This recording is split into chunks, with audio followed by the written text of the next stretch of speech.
So what you're about to watch is a VHS that was recorded in 2002 that contains evidence that 9/11 was an inside job. It exposes the war on terrorism, the military-industrial complex, the intelligence agencies. It's pretty amazing information, especially for being recorded only a year after the actual event itself. Now, a lot of this information might be old information to the people who've been diving into this subject for years, but it's a great introduction video for people who don't know anything about it. And I guarantee there's some stuff you probably haven't heard on here as well. So this was actually given to a friend of mine by a stranger on the streets in 2003. And 20 years later, she found it and gave it to me. I converted it to digital, and this is going to be the first time anyone's seen it in 20 years. I'm sure that the footage on here has been leaked other places, but we're just doing our due diligence. I feel like it's a responsibility to keep this information going so it doesn't get lost in history.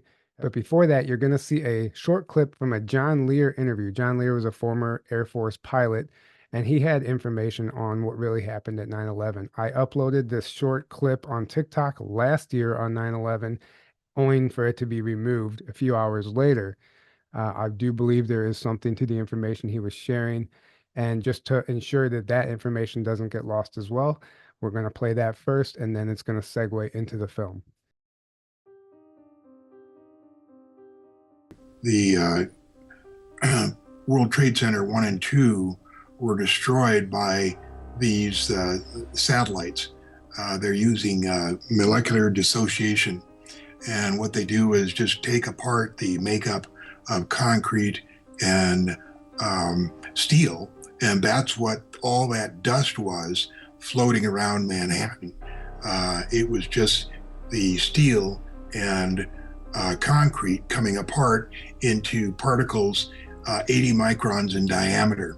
And what happened is after everything was done and said, they wanted to build a new set of towers. And what they found out was this was the first time that this weapon of molecular dissociation had been used at apparently full power. Well, what happened is they found out that it was not self-quenching. And what that means is after they quit firing it, the effects didn't stop. So that when they started to build the buildings where the World Trade Center were, they would immediately rust, and they couldn't build there. So what they did is they made a reflecting pool in there that is the exact dimensions of World Trade Center 1 and 2, and that was, they said that was for in memoriam of the people that were killed there. But the reason the reflecting pool is there is because they couldn't build anything there, and then they built the new buildings around that reflecting pool. And it was okay, so if I was a junior, then 9/11 was 2 years prior. So I guess we're talking 2003. And, okay, so I'm waiting across the street, and out of, like, nowhere, this, like, hippie dude, runs up to me, like, and I mean, I'm in a crowd of people, and just picks me out of the crowd, stands in front of me, and hands me that. And I'm like, it's also wrapped up, like, in, like, a bag. And he goes, I could tell that this will be in good hands with you.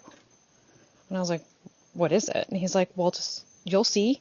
He's like, if you should watch it now, and then you should hide it and put it away, and you'll know the time when it's right to pull it back out. I was like, whoa, okay. And he's like, you don't want to get caught with this, and you probably won't need to let it surface for a few years. And then he just, like, ran off. And I was like, what the hell? Super freaked out. I get back to my dorm, and I watch it, like, instantly, because I'm like, what is this? And I obviously believed it, and I was like, whoa, like, this is wild. And I was so scared, I hid it. And I did pull it out, like, a year later to show someone else, and then I hid it again, and then it never surfaced until I just refound it, like, a few weeks ago when I was going through my Edgar Casey books. It, like, fell out in between these books, and I was like, whoa. And then I was like, well, I know exactly where this has to go. And so I took it to Jim and I was like, can you get this to Tyler? And he was like, oh yeah.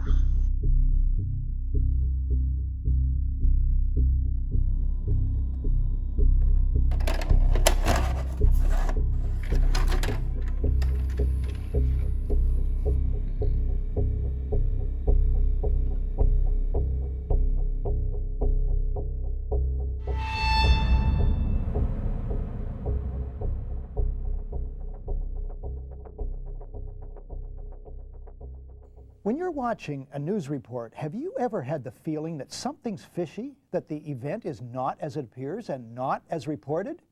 I get that feeling fairly often. Sometimes I'm just being paranoid. Hey, nobody's perfect. But other times that skeptical light bulb goes off for a good reason. A little historical perspective. Here are two important events, each reported and accepted as authentic fact at the time. Each was, in reality, an elaborate deception planned at the highest levels and executed to sway public opinion. August 2nd, 1964. In the Gulf of Tonkin, North Vietnamese torpedo boats attack the U.S. destroyer Maddox. The Associated Press story, for some reason, is datelined Pearl Harbor. The lead. 3 PT boats, identified by Secretary of State Dean Rusk as North Vietnamese, attacked.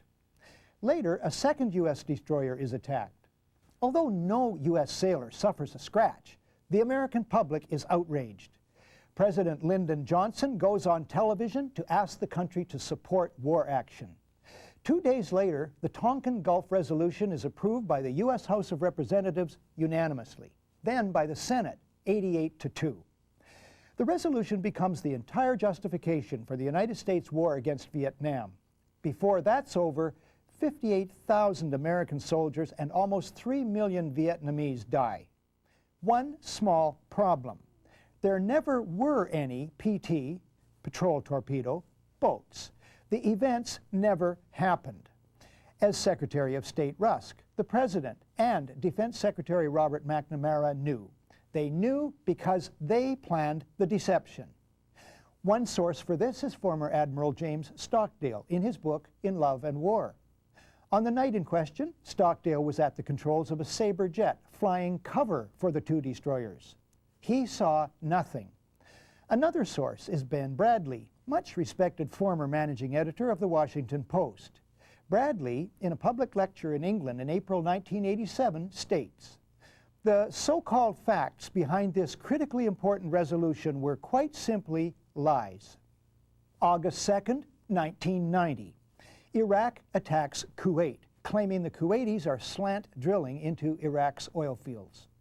U.S. President George Bush pushes for a land war against Iraq, but polls show the U.S. public is split 50-50 on that idea. Then comes this eyewitness testimony before a congressional committee from a 15-year-old Kuwaiti girl who cannot be identified for fear of reprisals. While I was there, I saw the Iraqi soldiers come into the hospital with guns. They took the babies out of the incubators, took the incubators and left the children to die on the cold floor. The U.S. public is outraged. Support for land war zooms. It's a turning point. Desert Storm is launched. 135,000 Iraqis are killed. Large numbers die since from sanctions still in effect. One small problem.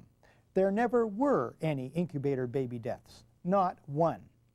The CBC's The Fifth Estate reveals the girl was the Kuwaiti ambassador's daughter, given her lines and coached in acting by the giant PR firm Hill & Knowlton.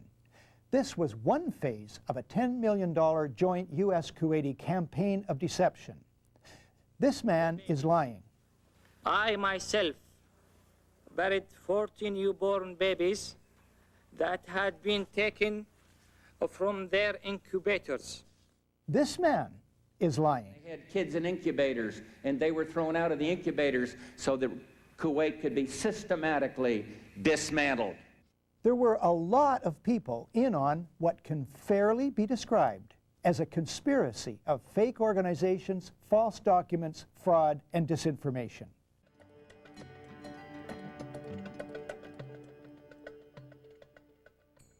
For 4 months, I've been waiting in vain for the North American media to pursue questions about the startling events of September 11th.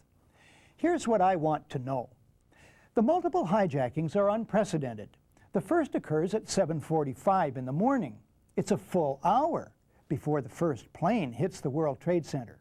But it's an hour and 20 minutes, and after the second plane hits, that the president allegedly becomes informed. Think about that. Then he gives no orders. Why? He continues to listen to a student talk about her pet goat. Why? It's another 25 minutes until he makes a statement, even as Flight 77 is making a beeline for Washington, D.C.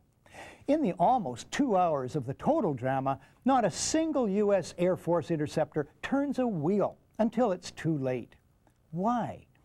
Was it total incompetence on the part of air crews trained and equipped to scramble in minutes? Well, unlike the U.S. Air Force, I'll cut to the chase. Simply to ask these few questions is to find the official narrative, frankly, implausible. The more questions you pursue, it becomes more plausible that there's a different explanation. Namely, that elements within the top U.S. military, intelligence, and political leadership, which are closely intertwined, are complicit in what happened on September the 11th. Why U.S. complicity, you ask? Well, to stampede public opinion into supporting the so-called war on terrorism, to justify a war on Afghanistan for a future oil pipeline, the grab for Middle East oil and big budget increases for the military, and the general drive for global domination by the American empire. I know it sounds incredible, but here's some historical context from this book, Body of Secrets. Its author is James Bamford. Bamford, until recently, was Washington investigative producer for ABC's World News Tonight with Peter Jennings. I learned of this book on ABC's website. Bamford's information comes from interviews with, for instance, the former dean of the U.S. intelligence community, and from government documents. It takes 80 pages to list Bamford's more than 600 information sources. Here's the story. It's 1962. John F. Kennedy is U.S. President. Robert McNamara is Secretary of Defense. And Admiral Lyman Lemnitzer heads the U.S. Joint Chiefs of Staff. The CIA has failed in its illegal Bay of Pigs invasion of Cuba. JFK decides, Bamford writes, to back away from military solutions to the Cuban problem. But Lemnitzer, the CIA, and others at the top remain obsessed with Cuba. Writes Bamford, as the Kennedy brothers appeared to suddenly go soft on Cuba, Lemnitzer could see his opportunity to invade quickly slipping away. Attempts to provoke the Cuban public to revolt seemed dead. Continues Bamford, Lemnitzer and the other chiefs knew there was only one option left that would ensure their war. They would have to trick the American public and world opinion. Lemnitzer comes up with Operation Northwoods. We could blow up a U.S. ship in Guantanamo Bay and blame Cuba. Casualty lists in U.S. newspapers would cause a helpful wave of national indignation. We could develop a communist Cuban terror campaign in the Miami area, in other Florida cities, and even in Washington. An elaborate variation. Create an exact duplicate for a civil registered aircraft. The duplicate would be loaded with selected passengers, all boarded under carefully prepared aliases. The actual registered aircraft will have been converted to a drone, a remotely controlled unmanned aircraft. The destruction of that aircraft will be triggered by radio signal. The Cubans would be blamed. Finally, another variation is described by Bamford. On February 20th, 1962, John Glenn was to lift off from Cape Canaveral on his historic journey.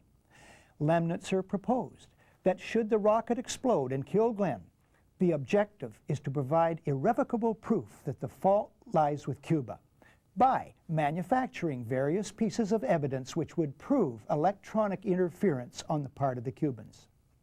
Thus, Bamford notes, as NASA prepared to send the first American into space, the Joint Chiefs of Staff were preparing to use John Glenn's possible death as a pretext to launch a war. The Operation Northwoods plan shows the Pentagon was capable, according to Bamford, of launching a secret and bloody war of terrorism against their own country in order to trick the American public into supporting a war on Cuba. Can we be sure, therefore, that complicity by the Pentagon in the events of September 11th is entirely out of the question? Next week, a more precise look at the events of that fateful day. And what about bin Laden? I'll have more on him too, and the arrests of people named as terrorists around the world.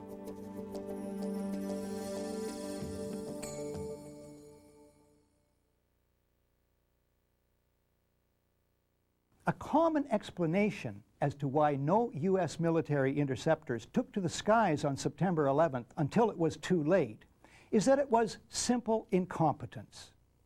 Well, let me deal with the incompetence theory. First, by taking you back to October 26, 1999.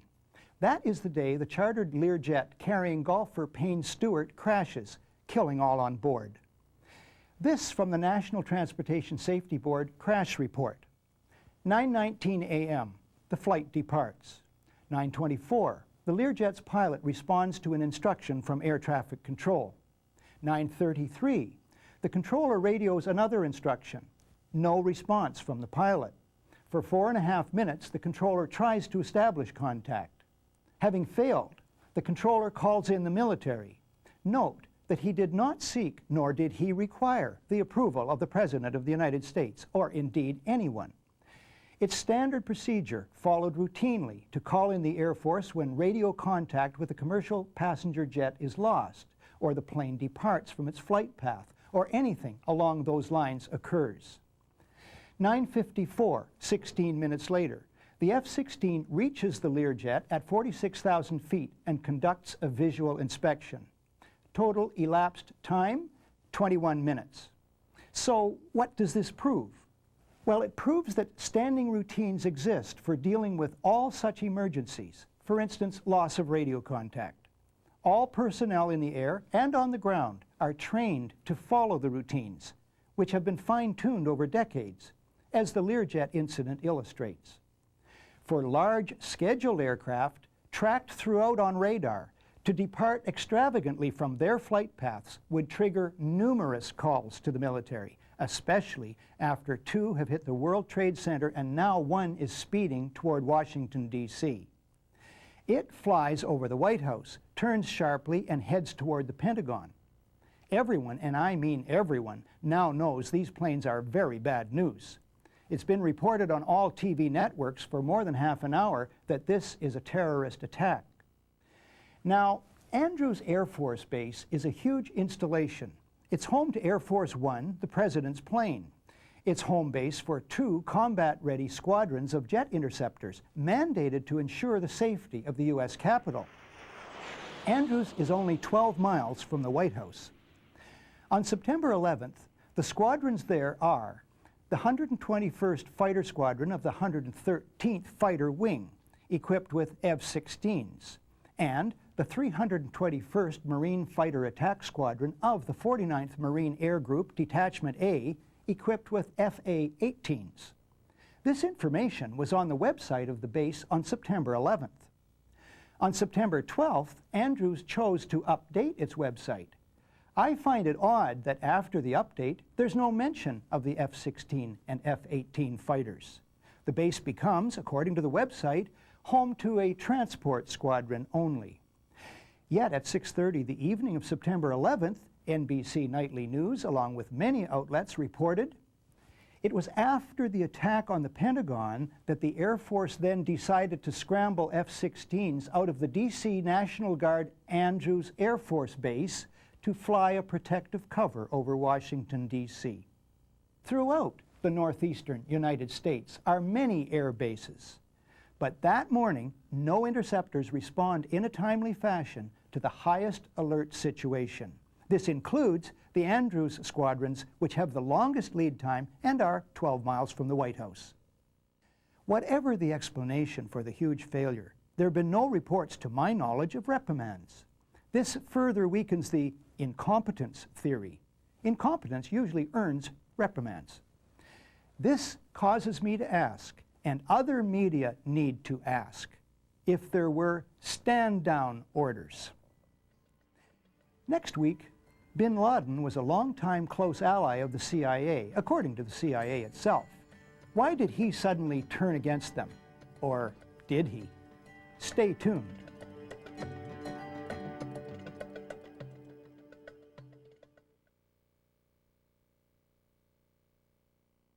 Osama bin Laden is not an easy subject. Characterizations of him vary wildly. The most common, because it's the official narrative of cardboard cutout simplicity, is that he's the world's #1 villain, the diabolical mastermind behind the events of September 11th. Another view, Osama is the conscience of Islam. Well, globally, Osama is like a Rorschach ink blot. His character and role morph into what various publics project upon him, based on what they're led to believe. Take books. There's an adage you can't tell a book by its cover. Maybe so, but you can tell it by its index. Bin Laden, the man who declared war on America, is by Joseph Bodansky, former senior consultant to the Pentagon and U.S. State Department. Bodansky explains a vast global conspiracy, it says in the foreword. The index entries on bin Laden in this 440-page book run almost 2 pages. But there are just 4 references to the CIA, mostly brief, and they reveal nothing. Yet the decades-long $8 billion CIA covert operation in Afghanistan was also its largest ever, according to numerous sources, including journalist John Cooley in his book, Unholy Wars, Afghanistan, America, and International Terrorism. Contrast the Bodansky book with this one, Taliban, by Ahmed Rashid. He's a Pakistani journalist who's covered Afghanistan for 21 years. In his index are 8 entries about bin Laden and 11 about the CIA. Now back to bin Laden. What do most sources agree on? We know bin Laden is born in Saudi Arabia in 1957. Okay, we're not sure about the year. His father becomes a close friend of the king and fabulously wealthy. Bin Laden Corporation becomes one of the largest construction companies in the Middle East. In this business, you're dealing with the Pakistani intelligence, the ISI, Saudi intelligence, the CIA. With his family's blessing, Osama becomes closely associated with the CIA in the Afghan war against the Soviets.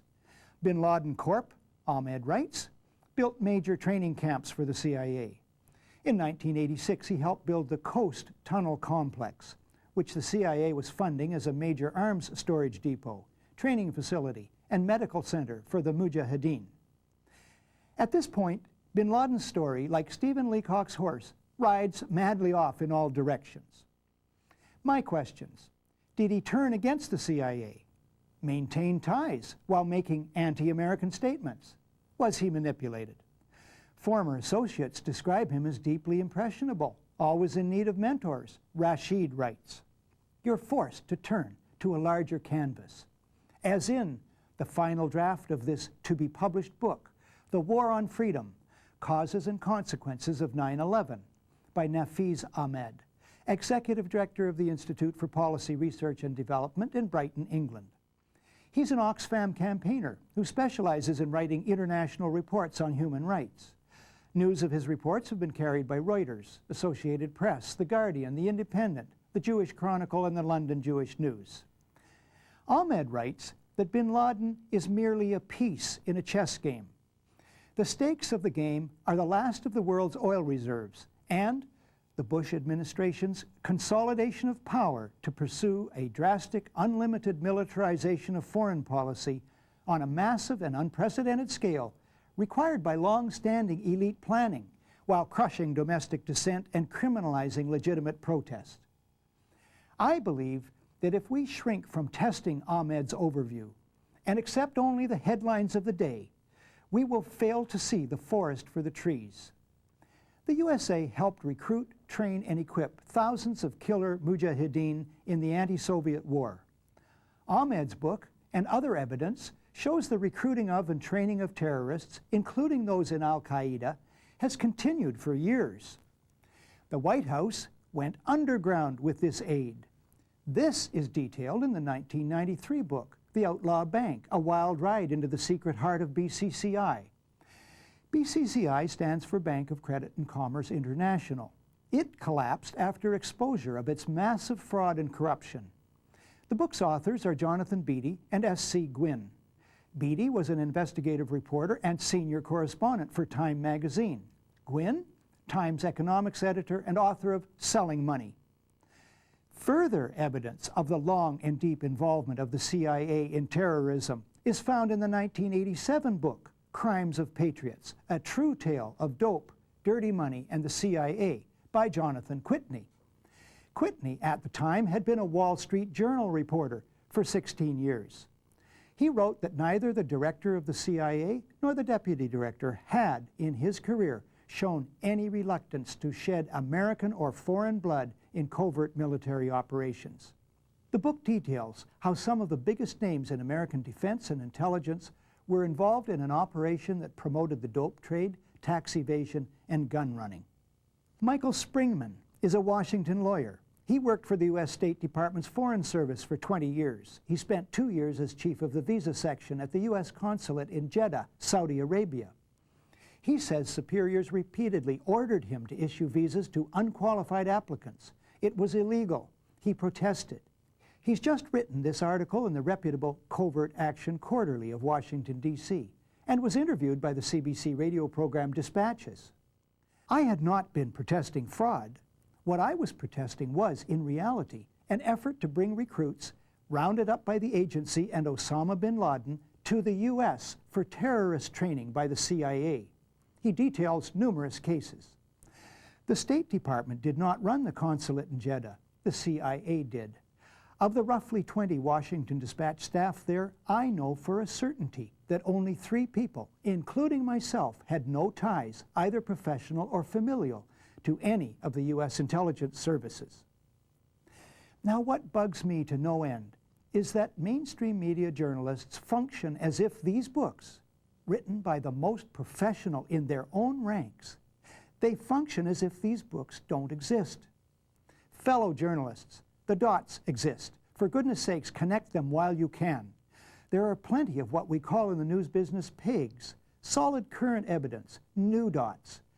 But these dots, past and present, are never connected. Take this November 22nd front page story in the Globe and Mail.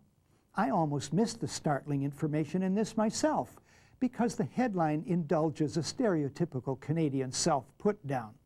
Us stupid Canadians, we let a terrorist, one Ali Mohammed, get away. The real story is buried. Mr. Mohammed was a U.S. Army sergeant but trained bin Laden's bodyguards. What? Ali Mohammed was in the Americans' good books. Ali Mohammed wasn't so shadowy in those days. He was one of their guys. The headline on this story might have read, USA protected top al-Qaeda operative, and it might well have been the banner. Author Nafiz Ahmed's own conclusion is that the documentation strongly suggests the United States, or more precisely, significant elements of the U.S. government, military, and intelligence, had extensive foreknowledge of the 11th September attacks and were in various ways complicit in those attacks. All this and more must be considered when asking what really happened on September 11th. And where is bin Laden, you ask? Have journalists stopped asking? Why? Journalist and former Los Angeles Police Department detective Michael Rupert quipped recently, "One guess is that he's in Switzerland having his nails done." Next week, George W. Bush and the oligarchy.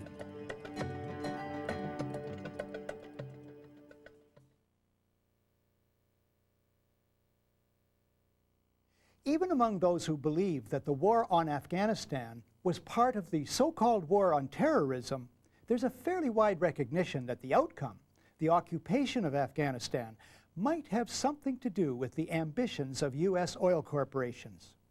Which brings us to the connection between September 11th and the oligarchy. Let me start with a crash course in globe oil reality, a framework little mentioned by the mainstream media. First, the size and power of big oil. Together, oil and coal constitute the biggest single industry in history, writes Ross Gelbspan in his book, The Heat is On. Big oil alone does well over $1 trillion a year in business. Second, we're at the end of the petroleum era. Total world oil extraction is peaking. These charts from Scientific American and other equally reliable sources tell the story. And the supply does not drop off gently. If you think this industry is rich and powerful now, wait till the supply is clearly on the wane. At the website www.dioff.com, you can learn that in 1995, Petro Consultants published a report for oil industry insiders at $32,000 a pop, titled World Oil Supply 1930 to 2050, which concludes that world oil extraction could peak as soon as the year 2000 and decline to half that level by 2025. Large and permanent increases in oil prices were predicted after the year 2000.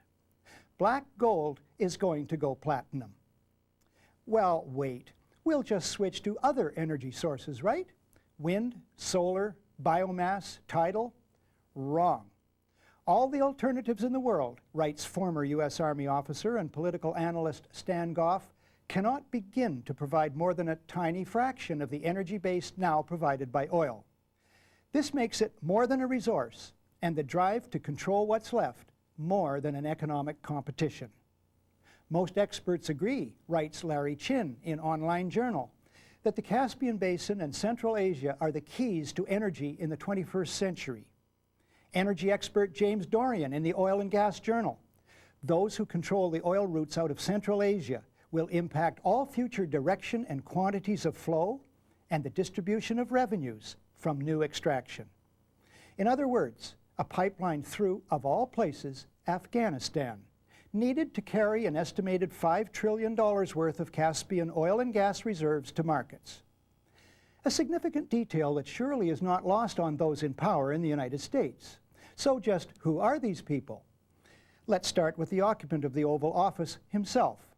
George W. Bush was CEO of Harken Energy.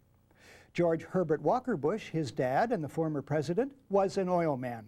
Now he's on the board of the Carlyle Group, which is heavily invested in oil and armaments. Dick Cheney was Secretary of Defense during Desert Storm. He stepped down to become CEO of Halliburton Oil, cashed in $34 million in Halliburton stock options before taking office as vice president. Donald Evans, Bush's Commerce Secretary, was with Colorado Oil. Zalmay Khalilzad is the Bush-appointed special envoy to Afghanistan. Khalilzad previously was an aide to the American oil company Unocal. He drew up Unocal's risk analysis on its proposed trans-Afghan gas pipeline. Khalilzad reports to Condoleezza Rice, Bush's national security advisor. When she was a board director of Chevron Corporation, she served as its principal expert on Kazakhstan, where Chevron holds the largest concession of any of the international oil companies. Khalilzad will liaise with the new Afghani leader, Hamid Karzai, a former consultant to Unocal. You get the idea. A General Motors president once said, "Structure is strategy in slow motion." The structure of this cabinet shows, in my opinion, the primacy of oil interests. How does this connect with the events of 9/11? Well, it's hard to just invade a country out of the blue, I believe. The perfect pretext is a so-called war on terrorism, founded firmly, so far, upon the official narrative of what happened on September 11th. The psychological trick at the heart of September 11th, by the way, is that people confuse their compassion for the victims with their certainty about who the perpetrators are. The public was presented with instant perpetrators. The trick will most likely continue working for all future planned invasions, looks as if Iraq is next, so long as the public remains blindfolded by the media. 9/11 serves the ends of the oligarchy. That does not in itself prove a connection between big oil and what happened on September 11th. But the fact that it does serve those ends must be taken together with other evidence, just part of which is the illegal importation, training, and protection of terrorists on U.S. soil by the CIA. the much publicized failure of U.S. intelligence, the failure of the U.S. Air Force on the day, the inexplicable trades of United and American Airlines stocks in the days prior, the big economic difficulties the Bush administration was facing, and the looming Enron scandal. Next week, The Great Deception, Part 5.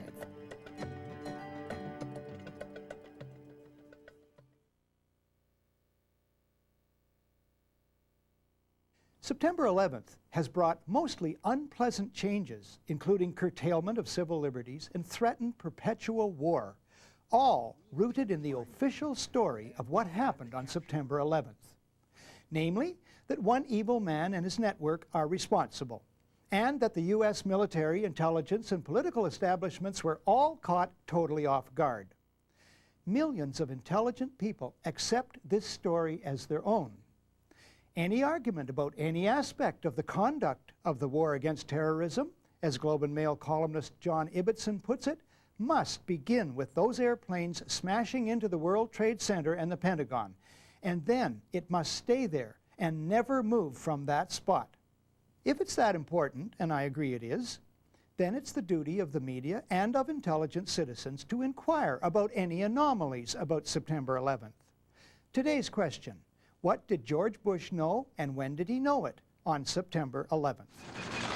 Bush was first informed of the suicide attacks at an education event in Florida, his face creasing into anxiety.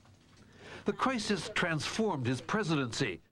This image, embedded in the official story, has led the world to believe that when Bush's chief of staff, Andrew Card, whispered into his ear at an elementary school at 9:05 that morning, it was the first the U.S. president learned that, in his words, America was under attack.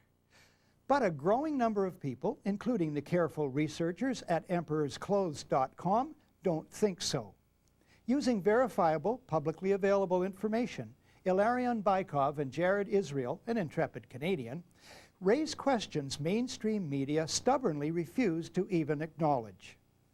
Consider, Bykov and Israel say, the words of journalist John Cochrane, who was traveling with the president on the morning of September the 11th, on an ABC special report. Cochrane is speaking to Peter Jennings. Peter, as you know, the president's down in Florida talking about education. He got out of his hotel suite this morning, was about to leave. Reporters saw the White House Chief of Staff, Andy Card, whisper into his ear. The reporter said to the president, "Do you know what's going on in New York?" He said he did, and he said he will have something about it later. His first event is about half an hour at an elementary school in Sarasota, Florida. So Bush knew, writes Emperor's Clothes, about the first incident before leaving his hotel. Take other evidence. By 8:20, according to its own official report, the Federal Aviation Authority, the FAA, is fully aware of the unprecedented emergency in the skies. As Bykov and Israel point out, the President of the United States travels with an entire staff, including the Secret Service, which is responsible for his safety. The members of this support team have the best communications equipment in the world. They maintain contact with, or can easily reach, Bush's cabinet, the National Military Command Center and Pentagon, the FAA. In other words, around 8:46 at the absolute latest, the Secret Service and the President would have known of all 4 hijacked airliners and that one had hit the World Trade Center. That's 2 sets of proofs that question the famous whisper in the ear at 9:05. Still not convinced? How about the typically garbled words of the President himself? From the transcript of a town hall session in Orlando, Florida on December the 4th. Jordan, a 3rd grader. How did you feel when you heard about the terrorist attack? Applause. The President. Thank you, Jordan. Well, Jordan, I was sitting outside the classroom waiting to go in, and I saw an airplane hit the tower. The TV was obviously on. And I used to fly myself, and I said, well, there's one terrible pilot. But I was whisked off there. I didn't have much time to think about it. And I was sitting in the classroom, and Andy Card, my chief of staff, walked in and said, a second plane has hit the tower. America is under attack. And Jordan, I wasn't sure what to think at first. Wait a minute. The President tells us he saw the incredible image of the first plane going in. He went ahead with an easily cancelable appointment. Why? He tells us he knew his country was under attack, yet he continued to listen to a student talk about her pet goat and such for another 25 minutes. Why? Where can you find that town hall transcript? On the White House website. Thanks to a viewer on the West Coast for drawing it to my attention. In other words, no matter how you cut it, George W. Bush is acting right here. There are many other facts equally puzzling, at least for anyone still clinging to the official story of 9/11. His schedule and whereabouts had been publicly announced. Why did the Secret Service not whisk him away for safety's sake? Do you think there's anything here that mainstream media should follow up? Have you noticed any such follow-up? Do you find this as incredible as I do? What will it take to snap people out of the hypnotic trance of the official story and start asking questions? Maybe you calling an editor and raising hell. Until the world finds out the truth about what really happened on September the 11th, the world is held hostage to the so-called war on terrorism. If we go to George Herbert Walker Bush's father, Prescott Bush, he was the managing director of a firm called Brown Brothers Harriman during the 30s and 40s. Brown Brothers Harriman financed Adolf Hitler before and during World War II. Brown Brothers Harriman got involved with the Hamburg steamship line. They got involved with a number of companies and front organizations that channeled money directly to Adolf Hitler, and they did not stop that relationship when the war began. As a matter of fact, one particular firm, it was a bank affiliated, it was the Union Bank, affiliated with the Thyssen, that's T-H-Y-S-S-E-N, Steel Trust, managed by Prescott Bush, produced 50.8% of Nazi Germany's pig iron, 41.4% of Nazi Germany's universal plate, 36% of Nazi Germany's heavy plate, 38.5% of Nazi Germany's galvanized steel, 45.5% of Nazi Germany's pipes and tubes, 22% of Nazi Germany's wire, and 35% of Nazi Germany's explosives. It was so egregious and offensive that we find that in 1942, under the Trading with the Enemy Act, the U.S. government took over the Union Banking Corporation, in which Prescott Bush was a director, and they seized the assets. That's our current president's grandfather.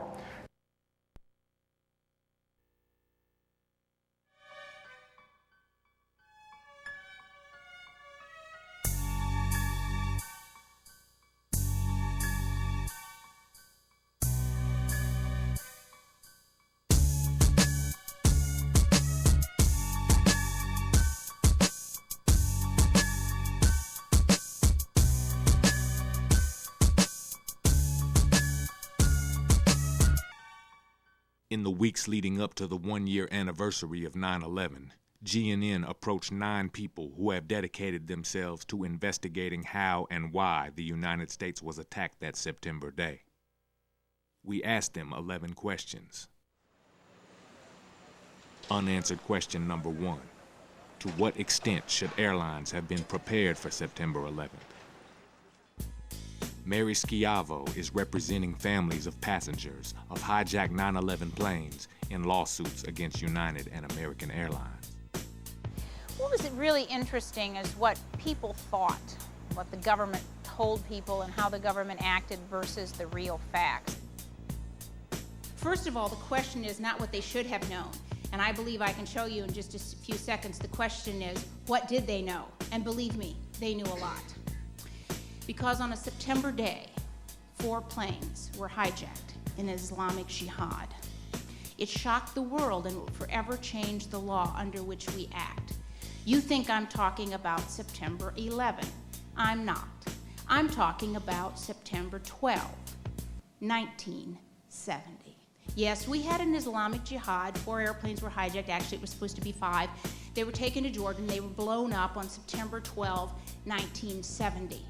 So in the wake of September 11, 2001, when we heard carriers and governments alike saying, oh, no one could have foreseen this, No one knew that this was coming. No one knew that there were any risks like this in the world is absolutely false.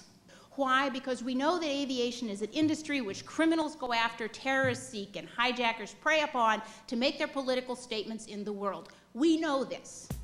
So September 11 was literally a repeat of a fact and an event that had occurred 30 years earlier in history.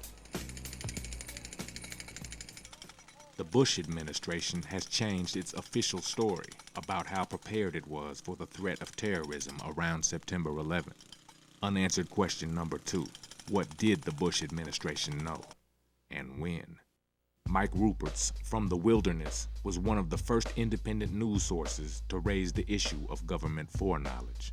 First of all, it's imperative to note that the Bush administration is absolutely and totally lying when it says, golly gee, we had no idea that aircraft could have been used as weapons of mass destruction to attack the United States. We know, of course, that Bush had clear briefings that al-Qaeda might be hijacking airplanes, but gee, the press forgot to tell you that on October the 24th through the 26th of 2000, the Pentagon held detailed drills practicing for an airliner being crashed into the Pentagon. The major media didn't tell you that at the G8 summit in Genoa, Italy in July of 2001, just 2 months before the attacks, all the airspace was closed off. The summit conference area was ringed with anti-aircraft guns, and the Los Angeles Times reported clearly that Egyptian intelligence and other intelligence services were afraid that hijacked aircraft would be crashed into the G8 summit to kill President Bush.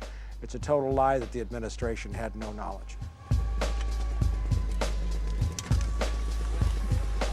It's also a lie that the administration had no advance warning of the attacks. Intelligence reports from France, from Germany, from Russia, from Egypt, from Jordan, all of which taken together show clearly that the United States government had been warned that in the week of September the 9th, commercial airliners would be hijacked and crashed into the World Trade Center, and that ultimately, through other warnings, that they would involve aircraft from American and United Airlines. Those are very specific warnings, and that's just what we know now to this day. The FAA, NORAD, and the U.S. military have standard operating procedures that are routinely deployed during hijackings. Unanswered question number 3. Why wasn't the U.S. military able to intercept the hijacked planes? Nafeez Ahmed's book, The War on Freedom, is one of the most detailed investigations of 9/11. Standard operating procedures dictate that as soon as a plane flies off course, the FAA will contact the plane and try to ask them what is going on. If there is a problem or if they cannot establish radio contact, then immediately the FAA will contact the Pentagon, who will, within a matter of minutes, a maximum of 10 minutes normally, will scramble fighter jets to intercept the civilian plane and to analyze the situation and see what is going on. In his book, Nafeez documents a timeline of September 11th, showing how the attack should have been prevented, intercepted, or terminated. In the case of American Airlines Flight 77, which departed Dulles and was crashed into the Pentagon, the FAA lost contact at 8:50 a.m. However, fighters were not scrambled until 9:24 a.m., a delay of over 30 minutes.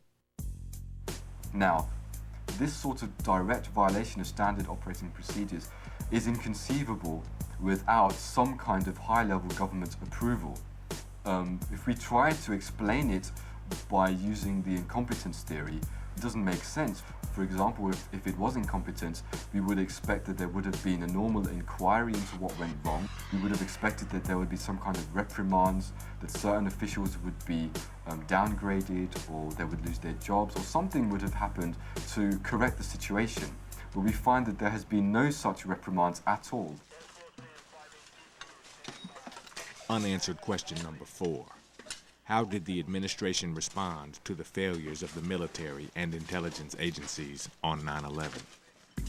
David McMichael is an ex-CIA analyst and former editor of Unclassified, the magazine of the Association of National Security Alumni. Contrary to the situation in countries with parliamentary governments, where the responsible cabinet officer following a disaster of any sort is expected to, and almost always does, resign or go fall on his sword or something like that. In the United States, this simply doesn't happen. That's not our tradition. Despite the breakdown under his acting leadership on September 11th, General Richard B. Myers was promoted to chairman of the Joint Chiefs of Staff, the highest military post in the country. The worse the failure of intelligence, the more the intelligence system gets rewarded in terms of greater budgets and more personnel, on the grounds, of course, that they failed because they didn't have the resources. Well, that's often done in the military side as well. A sufficient military failure will usually bring on demands not so much for the sacking of the generals who participated in the failure, but in increasing their budget so that arguably it won't happen again. In his 2003 budget, President Bush proposed an allocation of $396 billion for national defense, an increase of $48 billion over 2002, the largest single increase in military spending since the height of the Vietnam War. Unanswered question number 5. What ties, if any, did the U.S. government and intelligence agencies have with the terrorists or their supporters? Michel Chossudovsky's research at the Center for Research on Globalization has exposed links between the Bush administration and the terrorists. It's well documented that the Taliban was supported by the Clinton administration. They would never have formed a government had it not been for U.S. military aid, which was channeled through Pakistan's inter-services intelligence. And that same organization supports the development of these terrorist organizations. During the Soviet-Afghani War of the 1980s, Pakistan's Inter-Services Intelligence Agency served as the critical link between the CIA and frontline rebel groups, one of which was Osama bin Laden's Al-Qaeda network. The Al-Qaeda network is considered by the CIA to be an intelligence asset, and intelligence assets are controlled by their sponsors. That does not, of course, mean that Al-Qaeda is necessarily pro-American. It means that Al-Qaeda is being used to perform certain functions for the US intelligence apparatus. And it goes through a whole complex group of intermediaries. And that's why Pakistan's military intelligence has played a very important role in that context. It's important to understand that the man who, according to the FBI, is considered to be the so-called money man behind the 9/11 terrorists, I'm talking about the head of Pakistan's military intelligence, Mohammed Ahmad. In the aftermath of 9/11, the FBI confirmed that General Ahmed, then head of Pakistan's ISI, had authorized a $100,000 wire transfer to Muhammad Atta, the alleged ringleader of the terrorist hijackers. Well, this same individual was on an official visit to Washington from the 4th to the 13th of September, and he met Colin Powell, Richard Armitage, George Tenet, his counterpart. Now, the question you have to ask yourself, if the money man behind 9/11 is in Washington meeting top officials and at the same time sending money to the terrorists, doesn't it sound, what is the proximity group of this individual from the sociological point of view, okay? He has links with the terrorists, he has links with the Bush administration. He's buddy-buddy with George Tenet, he's buddy-buddy with Mohammed Atta. Does that not suggest that senior Bush officials should at least give us some answers of what they were doing with this guy? Unanswered question number 6. Were there plans for a war in Central Asia prior to September 11th? This war was coming for a long time. Zbigniew Brzezinski, who had been Jimmy Carter's national security advisor, but who also worked in intelligence roles for Presidents Reagan and Bush 1, co-founder of the Trilateral Commission. He wrote a book in 1997 called The Grand Chessboard, American Primacy and Its Geostrategic Imperatives. And at 3 specific places in that book, he says the key to America's control of the world in the 21st century is the control of Eurasia. In support of his thesis, Brzezinski states, A power that dominates Eurasia would control 2 of the world's 3 most advanced and economically productive regions, and about 3/4 of the world's known energy resources. And then he says that without an attack on the order of Pearl Harbor, or without a direct external threat, there was no way that the American people would support the imperial mobilization necessary to control Central Asia.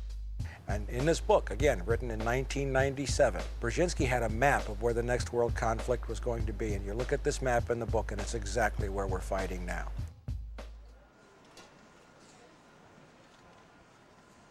Unanswered question number 7.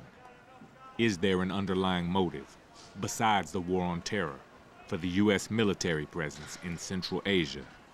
Peter Dale Scott has written extensively about hidden agendas in U.S. foreign policy. There are people in the administration who believe out and out that this is the American century, that it is the time for American hegemony. Both Republicans and Democrats have said we shouldn't worry so much about what our allies think. Despite a lack of support from America's traditional allies, the Bush administration continues to pursue military action in Central Asia. But it's, I think, pretty clear now to everybody that America has a oil geostrategy in that part of the world. The U.S. National Energy Policy Report of 2001, authored by Vice President Dick Cheney, formerly one of America's richest and most powerful oil industry executives, demanded a priority on easing U.S. access to Persian Gulf oil supplies. America needs to control the world oil system.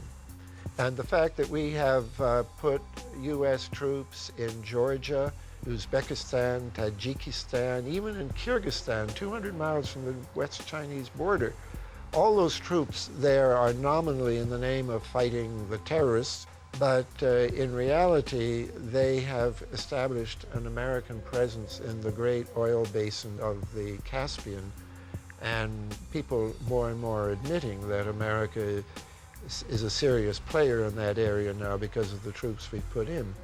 On October 6, 2002, the UK Observer reported, the Bush administration, intimately entwined with the global oil industry, is keen to pounce on Iraq's massive untapped oil reserves, the second biggest in the world after Saudi Arabia's.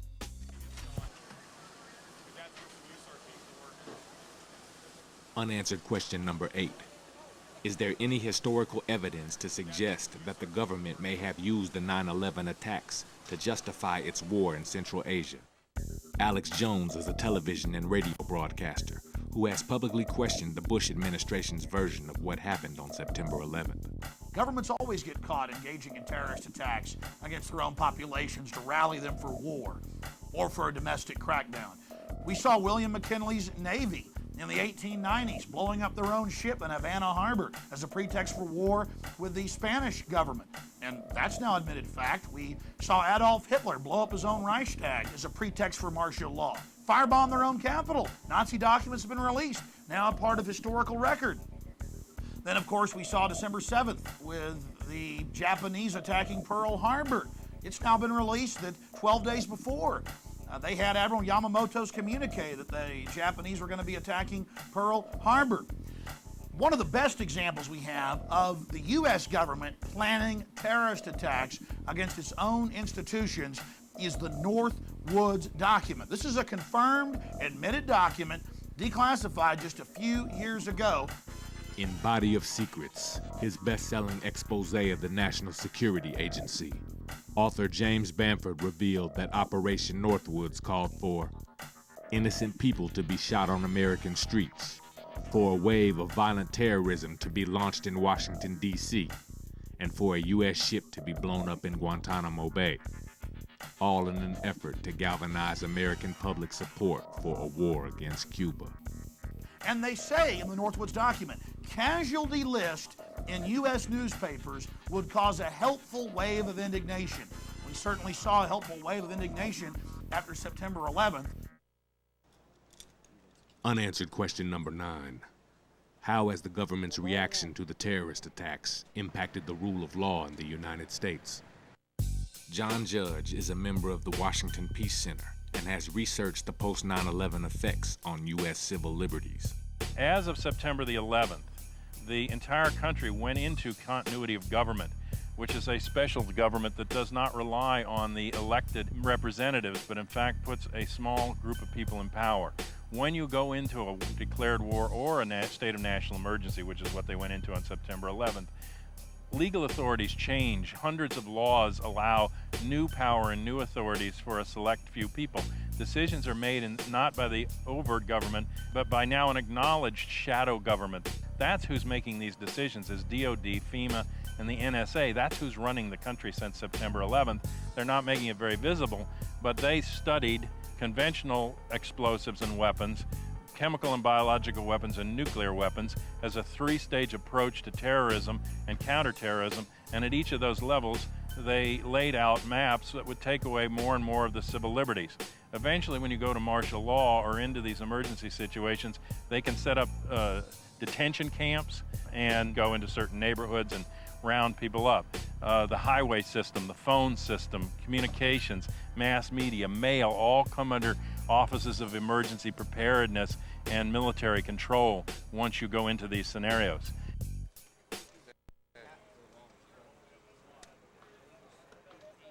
Unanswered question number 10. How has recent legislation, like the Patriot Act and Homeland Security Bill, affected the lives of American people? Reva Entine is an executive director of the National Lawyers Guild. One of the greatest ironies, along with the tragedy of the Patriot Act, is that it's called Patriot. In fact, it is patriotic to defend the Constitution, and what the Patriot Act does is dismantle the Constitution. In October 2001, the USA Patriot Act was passed into law, granting unprecedented levels of power to the Justice Department. The greatest thing that it did is it created a new federal crime of domestic terrorism. Under the Patriot Act, a definition of domestic terrorism is activities that involve acts dangerous to human life, that violate the laws of the U.S. or any state, and appear to be intended to influence the policy of government by intimidation or coercion. That's domestic terrorism. Now, intimidation or coercion are very mild words when you think about it. What about people going out on strike? What about Rosa Parks sitting in the front of the bus? What about the sit-ins at the lunch counters? Those are all intended to intimidate or coerce government institutions.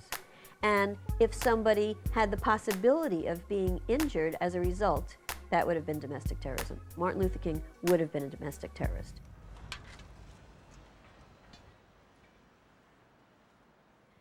In addition to this new federal crime of domestic terrorism, some of the aspects that are quite troubling include this sneak and peek provision. So now the police can go in to your house and search your house without a warrant if you're not there. They also have this roving wiretap provision, where it used to be that they would have to get a warrant for your particular phone, and now the warrant applies to any phone that you might touch. That could be your mother's phone, that could be your friend's phone. Any phone you might touch is subject to a wiretap. Also in the Patriot Act is the new designation of civilians as enemy combatants. Citizens deemed enemy combatants can be held indefinitely with no charges against them, no right to see an attorney, no right to go before a judge. And this category of enemy combatant isn't even defined. So at this point, anybody who's suspect can be denied all due process rights guaranteed under the Constitution. The Homeland Security Act, which passed about a year later in November 2002, outlines in great detail the degree to which the government can now spy, listen in, record, get access to internet, library cards, bookstore records, medical records, school records, phone conversations. The Patriot Act did some of this. The Homeland Security expands it so that there's really no area of our lives that are free from government intrusion.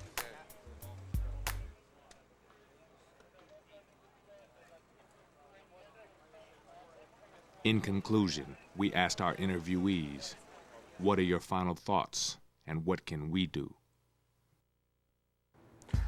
On September the 11th, 4 commercial airliners were hijacked Two of them were crashed into the World Trade Center buildings in Manhattan, New York.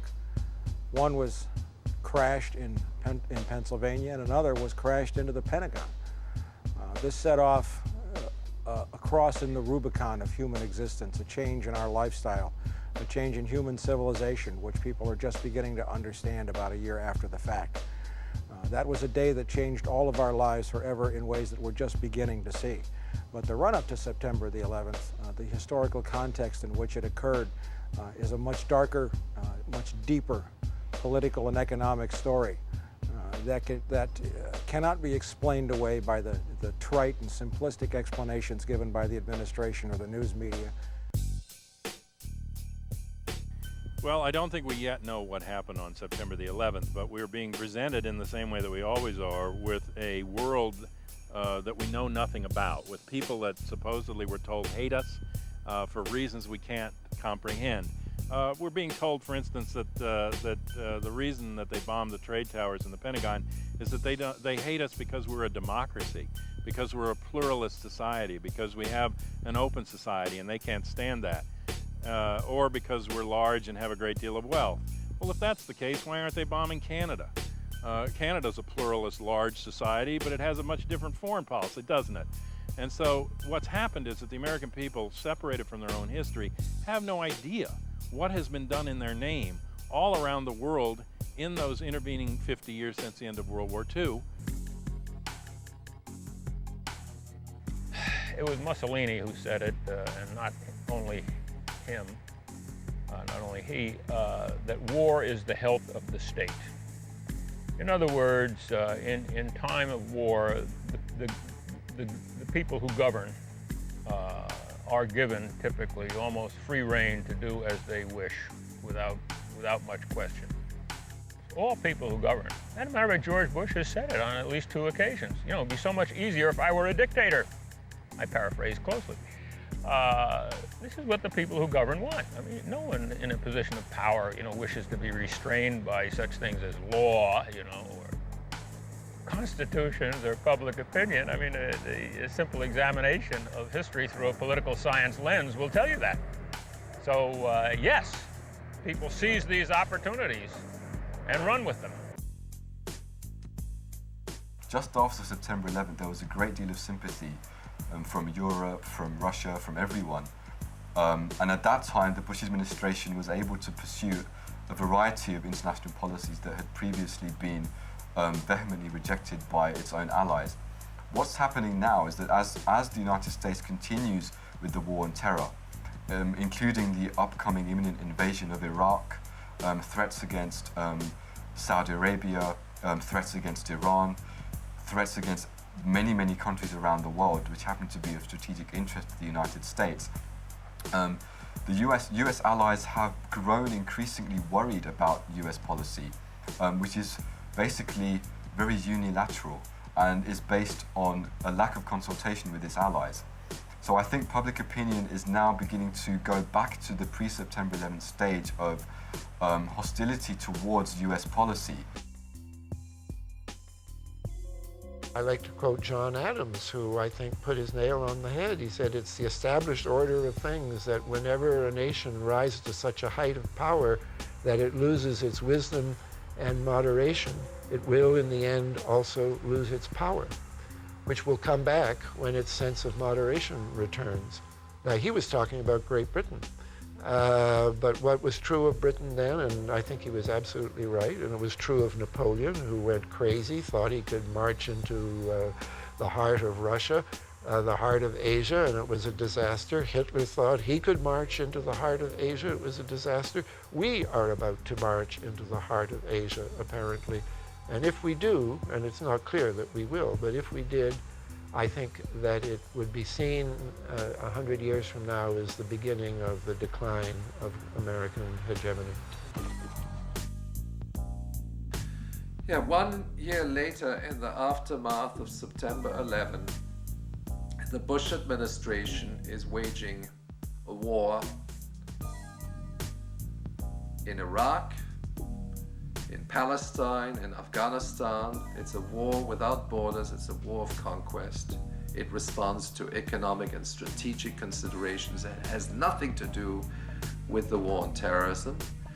Within the United States, fundamental freedoms have been rescinded through the Patriot Act. Fundamental rights of free expression are being, again, also rescinded.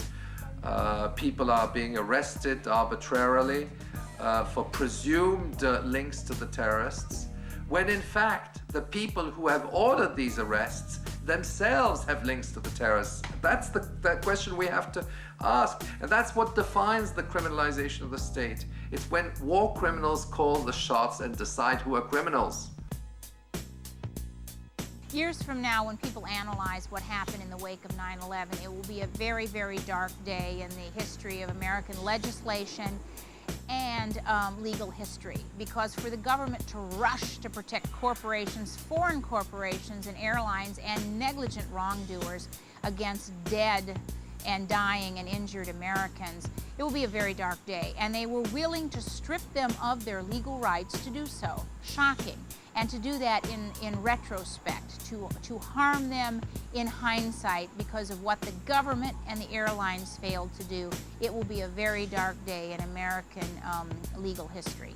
And probably worst of all is the realization, and many senators have now admitted it, that they were contacted by lobbyists seeking a bailout and immunity for the negligent, not on September 12th or 13th or 14th. On September 11th, the lobbying started.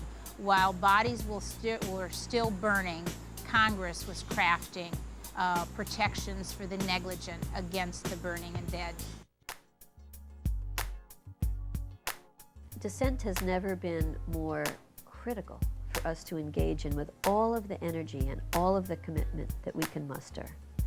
Because without these voices of dissent, we will not be the full society that we cherish. And the government is taking us on an illegal path. And it is our voices that must demand that they follow the Constitution and follow the law. When people say what we should be doing, people need to mobilize at the local level, at the grassroots level. There are now about 30 municipalities around the country that have passed resolutions to demand repeal of the Patriot Act. It's a very good thing for people to do. People are also negotiating at the local level with their local law enforcement that local law enforcement should not cooperate with federal law enforcement in terms of INS or the Department of Justice, the FBI. People need to encourage people to speak out, encourage their local governments to speak out. As this system squeezes more and more people, as this system begins to dominate more and more people and displace more and more people, folks are going to be looking for answers. You need to be educated to be leaders in your area to give them those answers and how we can rebuild our society on decency and honor and things that have really made societies work in the past. We've got to start honoring creativity, honoring individuality, and not this mass-marketed slave hell that they've created. Now is the time to fight this dehumanization. Now is the time to realize you're special and you have power and you can affect change, and that we're in a war for the very future of humanity. It's that important, and you're a soldier on the front lines. So get out there and take it back to them, 110%. You don't have a choice, ladies and gentlemen. Run your own life, or somebody else is going to run it for you.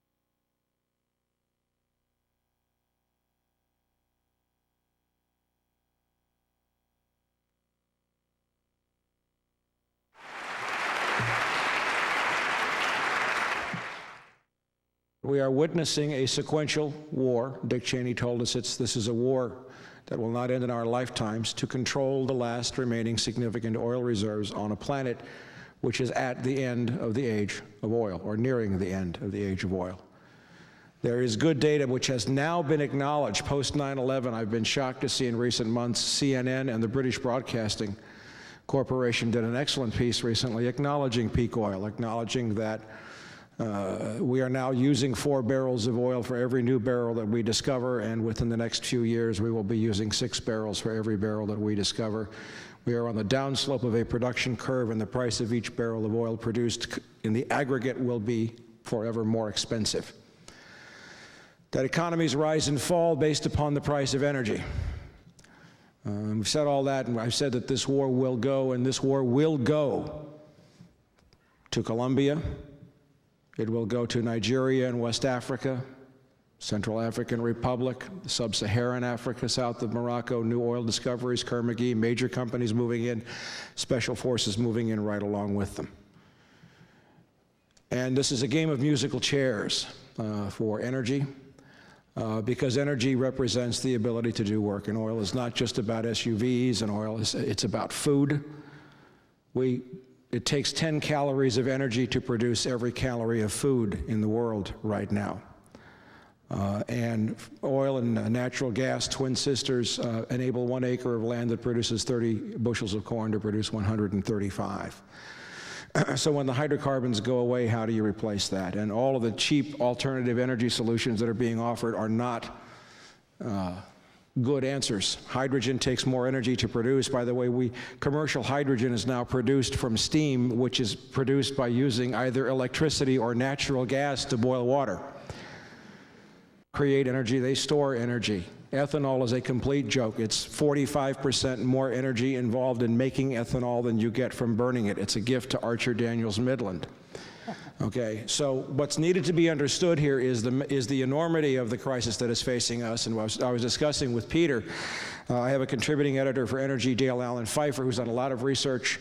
I have spoken to oil company executives, one a major oil company attorney who I introduced Peter to some time ago for a story I was working on. We've produced oil company records, and what was perceived to be a major bonanza in the Caspian Sea basin of 250 billion barrels it has turned out to be only about 40 billion barrels of oil. And get this, under the best of circumstances, by hard records, there is only 30 years, 35 years worth of oil left to run the planet if we could keep consuming at current rates. Now, in that happening at the world around, and I look at what's happening post 9/11, of course, we all know there's a Patriot Act 2 now that has been leaked. It was leaked by someone, I think, with some great ethics inside the Department of Justice because it hadn't been introduced. It's going to go beyond Patriot 1. Well, I've written heavily about biowarfare, and I've come to a conclusion, and you can all see possibly Henry Kissinger sitting back at some point and saying, well, the problem is not that there is too little oil. The problem is that there are too many people.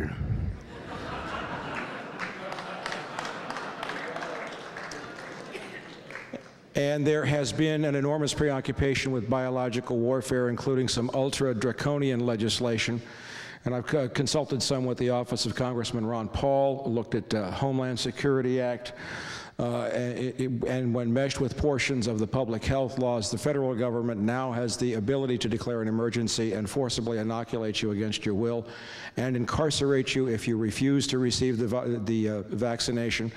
At the same time, having held the vaccine makers absolutely harmless if you drop dead, and you can't sue them. We are living in a fascist state, and I say the word fascist very precisely.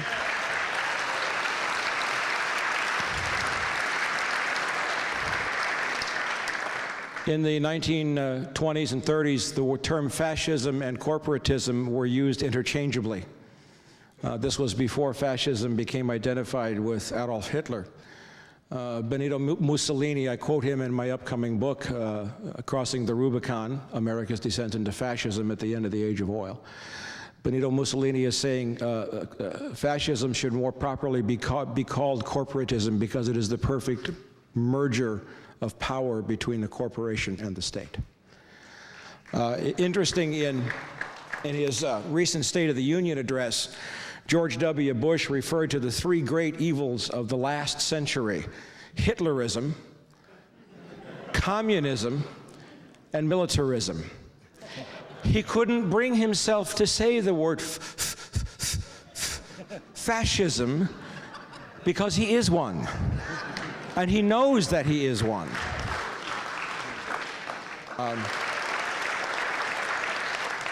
And I get asked often about what we can do, and now I'm beginning to learn and see some things about what we can do. But before we can learn what we can do, we have to tell ourselves the truth about what is. We cannot delude ourselves into thinking. How many people have ever read any writings by Stan Goff, former U.S. military academy instructor at West Point, retired Master Sergeant of Green Beret? I posted a brand new story that Stan wrote for me today that's a breakdown analysis of the Iraqi war, and it's some of the best writing I've ever seen. It was so good I had to sit down and smoke a cigarette after I read it. Stan has yeah, now he's going to slap me for smoking again. But Stan makes a point that's right on line with me, it's in complete agreement with me, is that the quote-unquote progressives and the anti-war movement have failed miserably. You blew it. And I'll tell you why you blew it. You went out in the streets and you turned out millions of people, bravo, and you said no war in Iraq. No war in Iraq, as if the war in Iraq was the real problem. And the war in Iraq is not the real problem. The war in Iraq is a symptom, and what happened? We had the war, we had a few demonstrations, now the war is over, now everybody's going, what do we demonstrate about?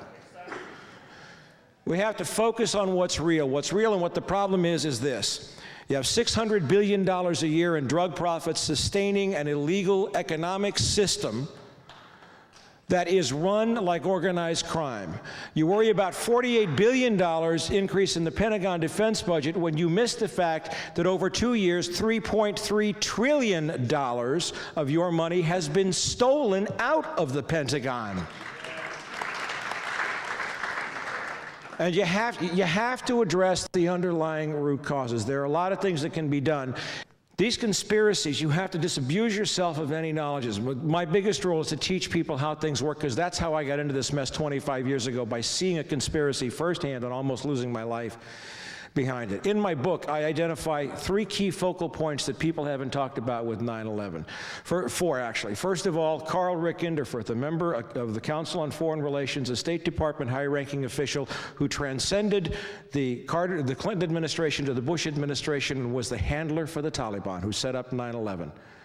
And I connect him across both administrations to preparing for 9/11. I find one supervisory FBI agent, Dave Frasca, who ran the Radical Fundamentalist Unit in Washington, D.C., that actively suppressed 5 separate investigations, each of which could have prevented 9/11, and yet he was promoted immediately after the attacks.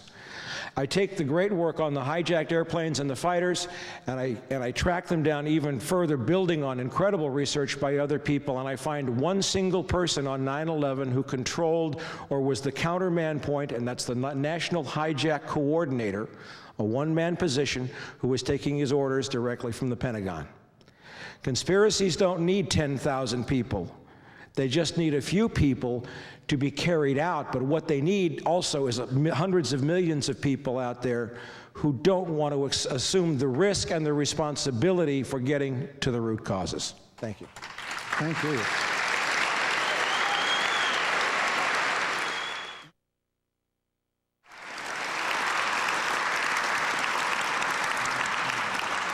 And thank you, Mike, and I want to pick up where you left off about, I don't want to fault the anti-war movement, especially because I know how much work it takes to put a movement together, but we're facing a crisis right here at home, not just a crisis in Iraq. We have to remember that all the questions that have come up about 9/11 should remind us of other questions that came up. We had another big bombing back in Oklahoma City. And we've had, of all people, the right wing in this country insisting for some time now, and I think quite correctly, that Terry Nichols, who was the #2 man in that conspiracy, had in the Philippines been staying in the same boarding house as members of an Islamic group that were associated with Al-Qaeda. Now, what is really going on here, I don't know, but we live in an atmosphere of traumatic events surrounded by mystery. And one of those traumatic events, I would say, was the hijacking of the election in the year 2000.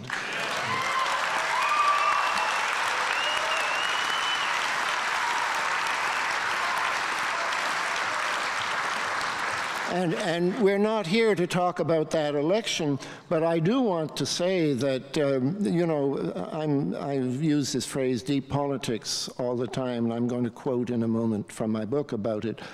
But that what seemed on the surface was angry right-wing Christians stopping John McCain in South Carolina, analyzed a bit more closely, is a very powerfully financed and organized campaign by Ralph Reed, who was doing this as head of the Christian Coalition, but he's actually on the payroll of Enron.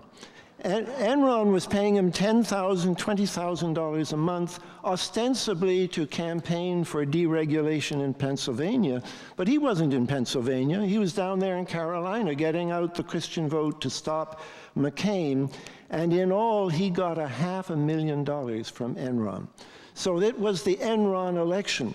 And if there wasn't very much zip to the election, it was because Enron was not only the biggest corporate donor to the Republicans, it was one of the biggest corporate donors to the Democrats as well. No wonder they went bankrupt. They had already achieved what they had to achieve before they went bankrupt. So we are living in a whole atmosphere which is to create the possibilities for minorities to govern acquiescent majorities.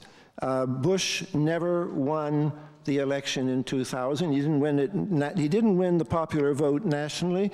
If everyone who had the right to vote in Florida had been allowed to vote, he wouldn't have won it in Florida either. Just as Hitler never won a majority in an election in Germany. But the acquiescent majority allowed him to take over just the same. I really recommend you read a book called Defying Hitler by Sebastian Haffner, which is an indictment of himself and his fellow citizens for just allowing Hitler to happen. I don't want to sound as if I think Bush is just another Hitler. There are a great many things that Hitler did that won't happen here. We certainly don't torture people. We just hand them over to other people to torture. There is actually still some kind of difference there. Now I want to quote a little bit, plugging my own book, Drugs, Oil, and War. I have a long paragraph in which I use the term deep politics, and this is how it goes. Covert power is like nuclear power.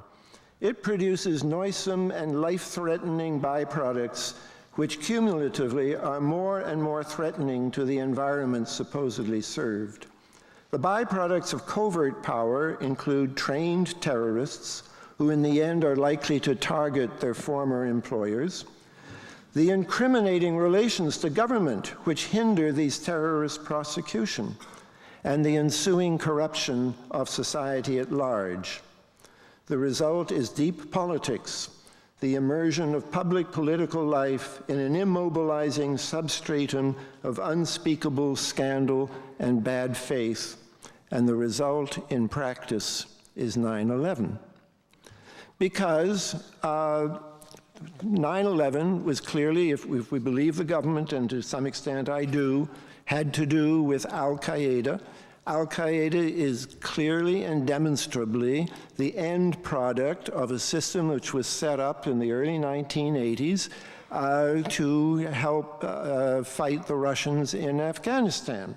And what it was originally was the three governments were involved: Saudi money, Pakistani organization, and behind it, U.S. training and expertise, not only to train Afghans to commit terrorist acts in Afghanistan, but also, more importantly, to bring in outsiders, people who were not Afghans, and to train them as well. And there was a special office that did this, the Maktab al-Khidamat.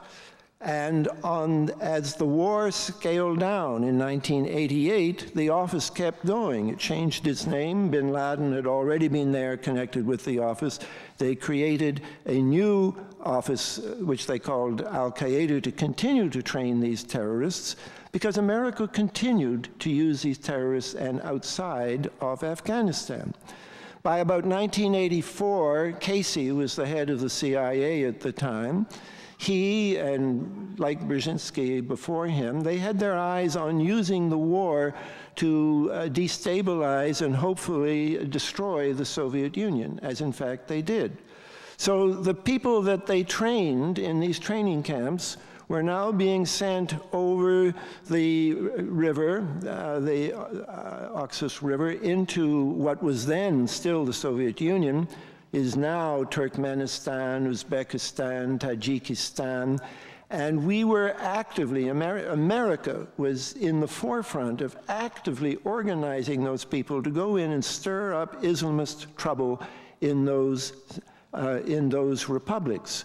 And as the war ground down, and then when the Soviet Union collapsed, and you now had these new Central Asian republics, CAR as we call them, or the Asian stands, their future was up for grabs. They were being run by ex-communist dictators, but the only significant opposition to them was this Islamist opposition. Iran was making a big push to spread Shiite propaganda among them. That was an excuse for the Americans to continue to subsidize the Pakistanis and the Saudis in creating a Sunni Islamist presence in those states to combat Iran. This is all very relevant to what we're talking about, because by training all of these terrorists, we don't call them terrorists when we use them, we just call them terrorists when they're used against us. But it's the same people. We train them how to blow things up. We train them how to kill people. And we use them not just in the central stands. When we went in Kosovo, it was to support the ELK, which was essentially, or the KLA, I guess you call it in English, it was essentially an Islamist army that up to that time had been trained and armed and supported by bin Laden's people. Mike told me just as we were coming in here that Hosudovsky has found a document establishing that some of the terrorists in Chechnya, it's well known that they were bin Laden's, but Hosudovsky apparently has a document, I haven't seen it, so I'm being a bit cautious here, which establishes that at least one group of these Chechens, trained by bin Laden, was being actively supported as a CIA cell. So this is what I'm talking about in my definition. You create all these people and you supply them, but you are giving them leverage on you because you share a secret with them, and they know that if they act against you, there will never be an honest accounting in the home country because there is too much that is shared. Now, I don't have time to go into it. I thought we were going to have a bit more than 10 minutes, but very briefly, the Al-Qaeda people linked up with a pre-existing conspiracy were already responsible for the World Trade Center bombing of 1993. Ramzi Youssef, his uncle, Khalid Sheikh Mohammed, wherever they were born, they are two Pakistanis, and at least one of them, and perhaps both, actively supported by the Pakistani ISI. And they not only blew up the Trade Center in 93, and some of their members said they were going to do it again. But in 95, the Americans were able to block a second conspiracy, the so-called Project Bojinka, which involved simultaneously blowing up airliners, and according to many accounts, we don't see the primary documents here, that some of them were planned to be simultaneously run into American buildings way back in 1995. Remember that when you hear that America said that we were totally caught off guard and we'd never known about this. Americans had double agents in Al-Qaeda and in the Project Bojinka group, which melded with Al-Qaeda from the very beginning. They say that the World Trade Center was supposed to have used dud dynamite supplied by a double agent, but you can never control a double agent, and the dynamite turned out not to be a dud after all. So I think that I'm not one who thinks that Bush said, well, this is how we're going to blow up the World Trade Center. That's not my model of it at all. It is that you have, as you go down the line, you get increasing involvement with these people by people, some of whom are double agents, triple agents, and their handlers who know what's going on isn't Turkey, but they don't report it all. And it was a disaster that was waiting to happen, and it was extremely useful, again, not only to the neocons and the oil people, the two big factors who both want war in Iraq and more wars after Iraq, but it was ideal, finally, for the companies like Enron, who had the contracts in Central Asia, who had helped fudge the 2000 election, and are the people who ultimately will be running this country if we don't take it back to them and expose the leads in this mess here of 9/11 that lead back to oil companies and to people who are plotting quite independently of 9/11 to run America as a minority regime into the indefinite future. Thank you. Wow.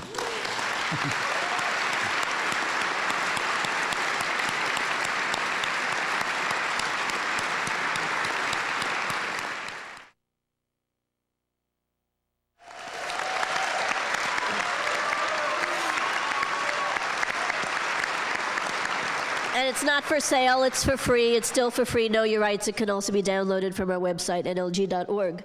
So the National Lawyers Guild was formed in 1937 and has a long, proud history and has survived many periods of repression.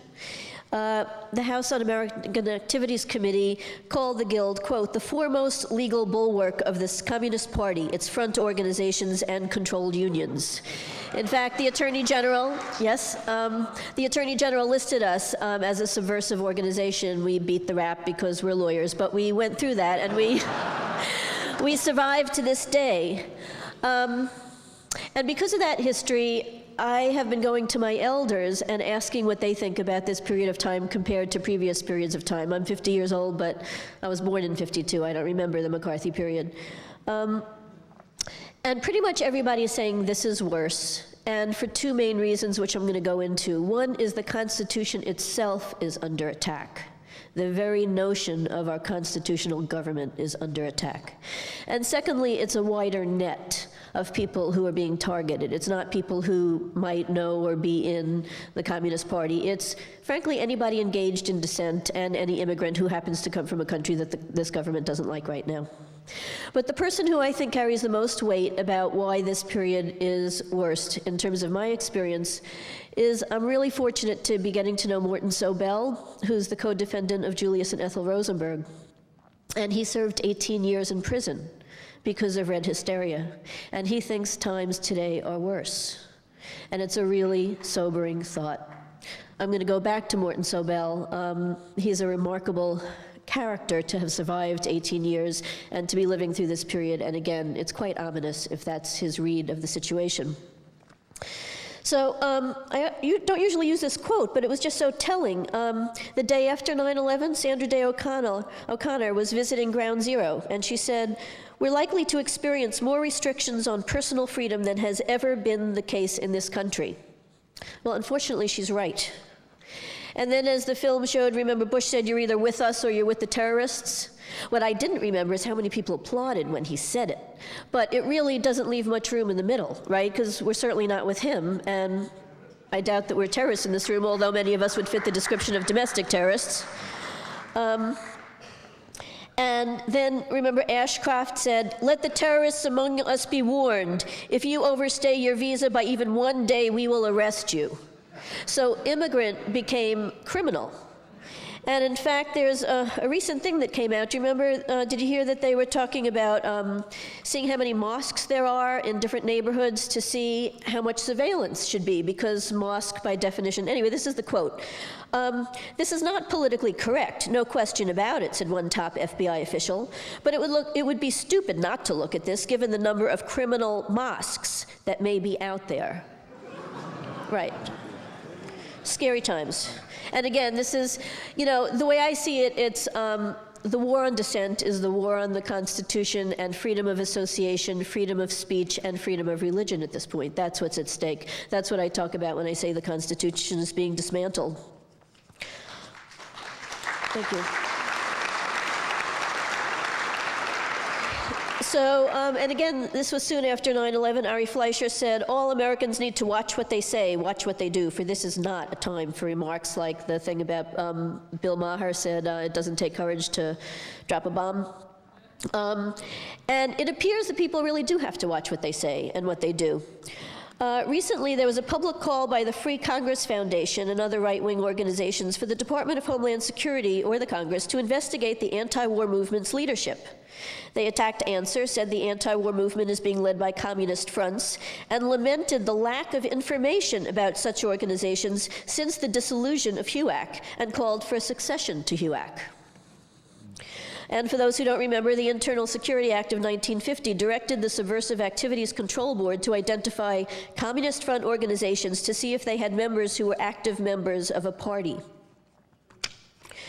So some people who have been contacted really because of political association, because of political belief. A Houston art gallery had an exhibit, Secret Wars, an exhibit on U.S. covert operations and government services, visited by the FBI. In North Carolina, somebody was investigated by the FBI for un-American material, which was a poster of George W. and the death penalty. Prison activists in New York were questioned about political organizations and activists. None have anything to do with the Middle East, and they were asked, given a list of names, do you know, do you know? The important thing is that everybody has a right not to talk to any government agent, that's citizen, non-citizen, and juvenile. And the National Lawyers Guild recommends that nobody talks to any government agent before talking to an attorney, and we provide free attorneys for that purpose.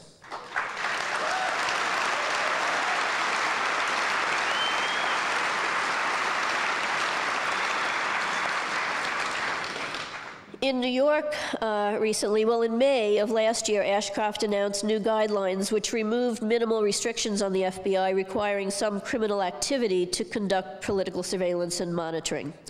And basically, the police, they repealed a New York law which kept that restriction in place. So criminal activity does not have to be a prerequisite for spying in New York, and it's happening in other places, which I might get to.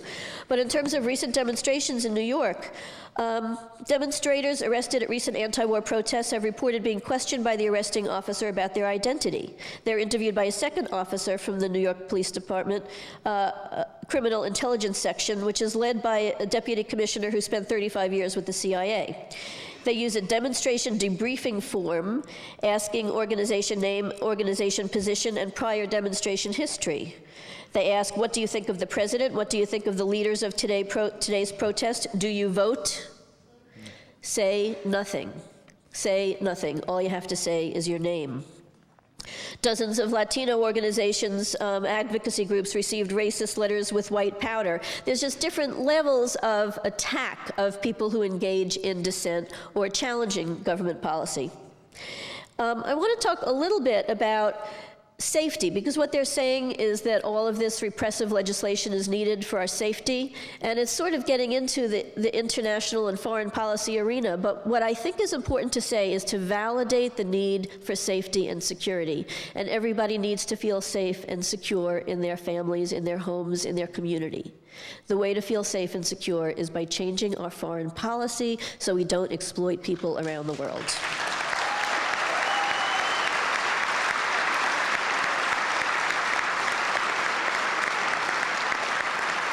So I won't go over the Patriot Act 1 and Homeland Security, which was alluded to. One way that I sort of generalize, it's post-9/11 repressive legislation, because there's also more than 30 executive orders which have come down, which established the military tribunals, Guantanamo. One of my favorite ones is they created a snitch visa, so that you can come on a visa if you agree to snitch on people. But the flip side of it that you need to know is everything about us is now transparent, and more so under Patriot 2. But have you given me 1 minute yet? No? Close. But everything, got 2, all right. Everything about them is under secrecy. It's a flip. So Freedom of Information Act, forget it. Ashcroft has given a directive that say no, if at all possible, and I'll defend your right to say no. Everything about us is transparent. Everything about them is behind a veil of secrecy, including things like industrial emissions, so we can't lobby about what they're doing in our neighborhoods, for example. You mentioned torture, and there's degrees of torture, but in Guantanamo, I actually think there's some torture going on, although they pretend that Guantanamo isn't really the U.S., it really isn't anywhere, so maybe that's how they can say that the U.S. doesn't engage in torture. I'm going to have to skip this thing about Capitol Hill Blue Report. Check it out. There's all this talk about most alerts are issued, and this is former intelligence officials who are saying that the alerts are issued without any concrete data to back up the assumptions. Basically, they're creating fear. They're creating fear in order to justify their repressive legislation, and we have to stand up to it.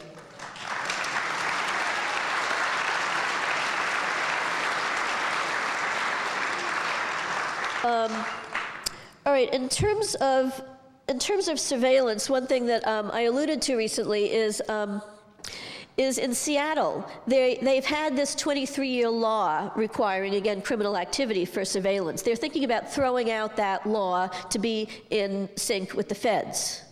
San Francisco has a surveillance policy which is better than the feds. When I talk about working at the local level, try to maintain whatever degree of privacy that we have, that local governments have established. All right, ending here, I want to end with Morton Sobel. I finished his book 2 days ago, Undoing Time. I really recommend it. And he said 1969 marked the awakening of the American people to the true meaning of the Vietnamese War. What a contrast with the Korean War period 20 years before.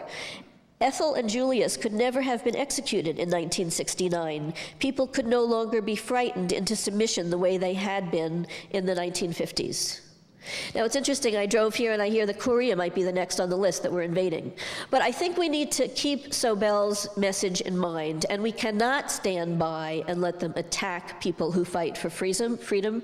We have to resist. And I want to give 2 or 3 examples of resisting, even though now I'm over my minute. But librarians, right? Librarians are told to give information to the government and they're not allowed to tell the client, right? Well, the American Library Association magazine says that when the FBI inevitably abuses its new powers, we will need librarians brave enough to speak out, even if it means going to jail. Support your local librarians.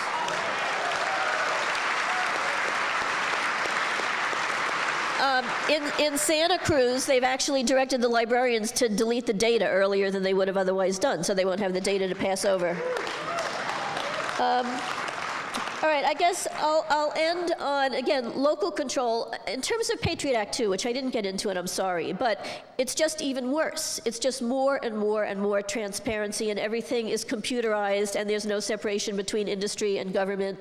And we have to stop Patriot Act 2 from going on. And one slippery slope that they're going to do for us, because they did it in Patriot Act 1, it sailed through partly because it was supposed to sunset, some of it was going to go away, and guess what? None of it's going to go away. Don't let them lie to you again with Patriot Act 2. We have to say no to the whole thing.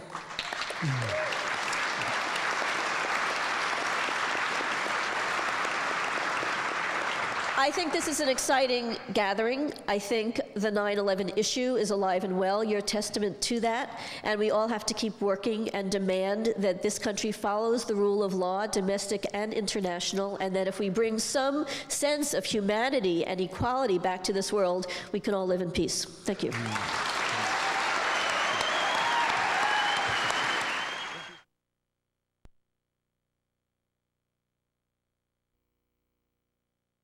Let us never tolerate outrageous conspiracy theories concerning the attacks of September the 11th.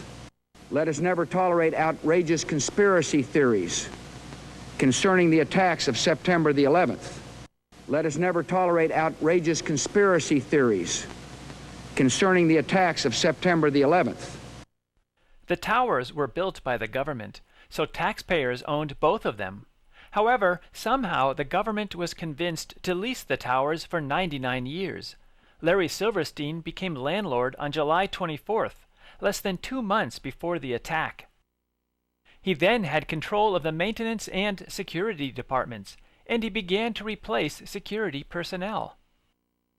Silverstein brought Frank Lowy into the deal to become landlord of the underground shopping mall. Lowy is a billionaire who owns shopping malls in several nations. After the towers disintegrated, Silverstein demanded insurance companies pay him twice what the policy stated on the grounds that each tower was a separate attack. What a coincidence that after these guys got control of the World Trade Center, Osama decided to destroy the entire complex. Now we're getting into the heart of September the 11th. I picked up this document just with the Mossad. And what they detailed, this is from the October 15th issue of From the Wilderness. Between September 6th and 7th, the Chicago Board of Options Exchange saw purchases of 4,744 put options on United Airlines and only 396 call options. A put option is basically a bet that the stock price is going to go down. It's a contract that's entered into that's irrevocable. And let's say the gentleman in the suspenders, I do a put option deal with you to sell shares at $100 in 2 weeks, 4 months. 4 months is the standard, but you can write the contract for anything you want. And he's committed now to buy the shares for $100. Well, if I know that the attacks are going to take place, I don't have to deliver the shares until the contract matures. So if I know the stock is going to crash, he enters into a put agreement with me, agrees to buy the shares at $100. The next day the World Trade Center attacks happen. The stocks are selling for $20. I go buy the shares for $20, and he has to buy them for $100. That's how a put option works. That's a short version, okay? So we saw 4,744 put options on United Airlines, but only 396 call options. On September the 10th, 4,516 put options, same deal, were placed on American Airlines, bought on the Chicago Exchange, compared to only 748 calls. There were no other similar trades on any other airlines.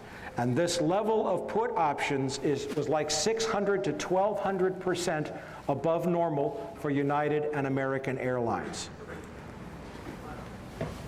Now, just these trades alone, there were also put options placed on Merrill Lynch, which had 22 floors.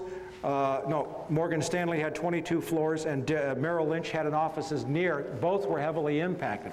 Heavy put options there, heavy put options on reinsurance companies, Munich Reinsurance, the largest in the world, AXA Reinsurance in France, which owned 25% of American. Totally out of whack, absolutely spiking. There's another newsletter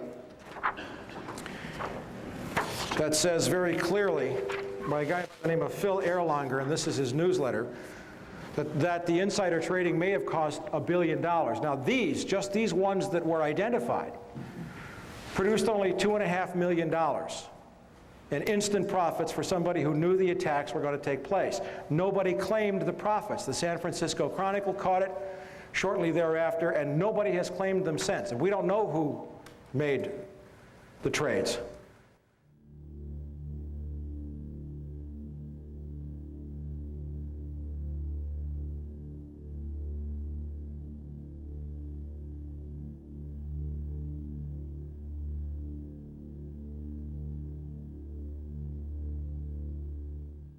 But what did the Herzliya Institute for Counterterrorism tell us?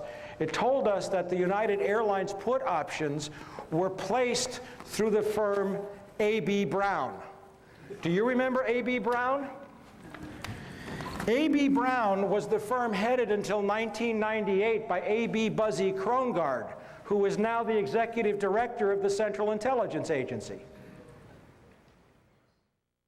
Despite the fact that the fires in Building 7 were so small that the sprinkler system should have extinguished them, at about 5:30 in the evening, the building suddenly crumbled into a pile of rubble. How did a few little fires cause Building 7 to crumble? At the top of Building 7 is a rectangular penthouse that contains air conditioning and other equipment. If you recall, the fires were on the lower floors, not near the roof. However, the penthouse is the first part of the building to collapse. How could the fires cause damage to the penthouse without damaging all the floors in between?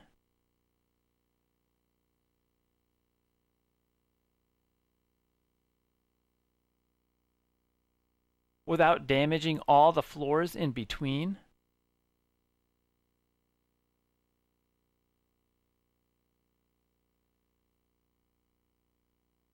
Without damaging all the floors in between?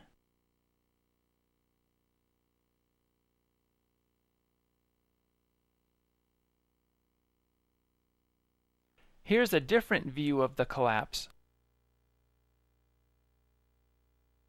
And another view.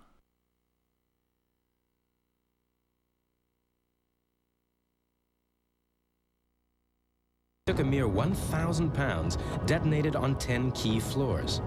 When this building was imploded into its own basement, it put the family into the record books.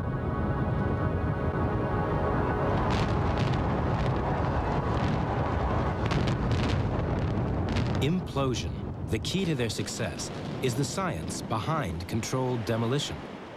Small amounts of explosives strategically placed and detonated in sequence. The real damage that is done to the building comes from gravity.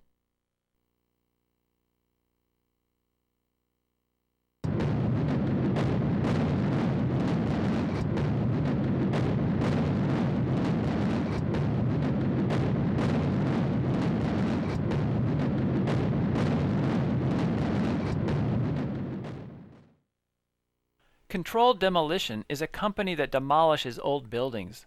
They demolished the building in Oklahoma City that Tim McVeigh was accused of blowing up. They were also hired to clean up the mess at the World Trade Center. They developed a special explosive and technique of using it for demolishing steel structures. They are so proud of this technology that they trademarked its abbreviation, DREXS. Their British division describes the technology as, "Our Drexus systems segment steel components into pieces matching the lifting capacity of the available equipment." One possible reason for the secrecy about Building 7 is that it may have been the control center for demolishing the World Trade Center. The 23rd floor of this building was given $15 million worth of renovations to make it into an emergency command center for Mayor Giuliani. For example, it was given bullet and bomb-resistant windows. There is nothing strange about adding reinforcements to a government office to protect them in case of attack. In fact, many retail businesses have bullet-resistant windows.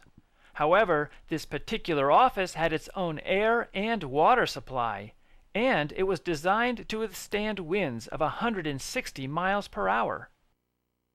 To make the situation more suspicious, the reinforcements were only for this one floor, so that meant most of the building was just an ordinary office building. Why would they protect only one floor? Furthermore, why would they need their own air supply? And how about the protection from a 160-mile-per-hour wind? Well, consider that when the towers fell down, clouds of dust and grit were thrown outward at a very high speed. The only people protected from that blast were in this special emergency command center.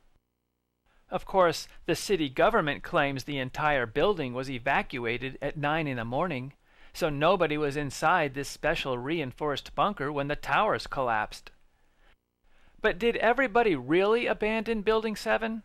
It would have been a great place for people to supervise the attack because the 23rd floor provided a wonderful view of the area, and the occupants were protected from the dust and debris. To make the situation even more suspicious, as I explain in more detail in the book, The flight paths of the two airplanes that hit the towers appear to have been on a course towards Building 7, as if this building was broadcasting a homing signal. The bomb that exploded in Oklahoma City in 1995.